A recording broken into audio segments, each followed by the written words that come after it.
יודע רק יידיש, יוז, זה, רוס. אז טוב, התחיל ללמוד יידיש, ככה התחיל לרבק את העניינים, זה. אמרו לו, לא, אתה לא צריך ללמוד, אחרי זה יחסו דיברו את זה. אמרו לו, לא, מה אתה עושה? פשוט, מה הרבי עושה? הרבי שואל תמיד את אותם שאלות, פשוט ילמד לענות עליהן, וזהו. אמר לו, כן, וואי, מגניב, טוב, איזה שאלות הוא שואל? אמרו לו, הוא שואל אותך, אתה לומד? ואז אתה צריך להגיד לו כן.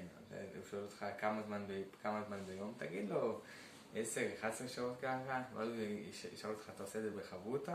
איך אתה עושה את זה? אז תגיד לו בחברותה. ואז הוא יגיד לך, אתה ממש צדיק, אז תגיד לו כן, אבל הרבי יותר. אז הוא אומר, למד איך לעשות את זה ככה.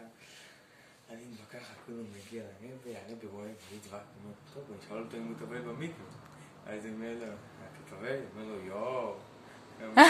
כמה זמן ביום? 11, 10 שעות ככה. איך אתה עושה את זה? בחברוסה, מה השאלה? וואו, זה ממש משיגינר, אה? כן, אבל הרב יותר.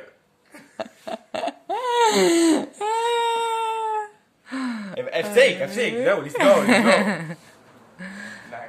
אין לך עוד בדיחה? יש, אבל אני לא יכול, צריך לפני זה לרגע לחשוב על זה בדיחה לספר. את לא ראית מושיעה, אין ספר.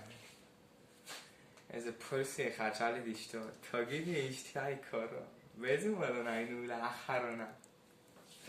אז היא ענתה לו, לא יודעת, תבדוק במגבות. מאוד היה משהו שממש מצחיק. מה זה שתי אתיופים?